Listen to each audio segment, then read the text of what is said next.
দর্শক ভাই, এটা হয়েছে আমার মামু, এটা হয়েছে আমার ডাইনি মামি। আমার মামি সব দিয়ে লায় মামির বায়ের ভাই, আর আমরা খুঁজলে কয় ব্যবসা বাণিজ্য খারাপ।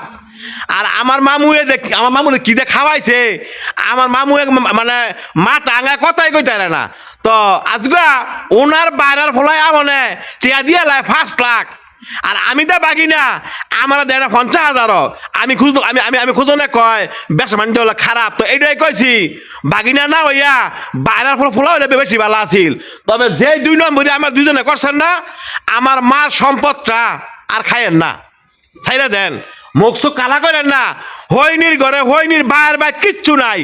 এনতে না আমার মামুর টিয়া তো সব কইরা মানে বড় বড় বড় বড় বড় বড় কথা কয়, বেডির ঘরের বেডি।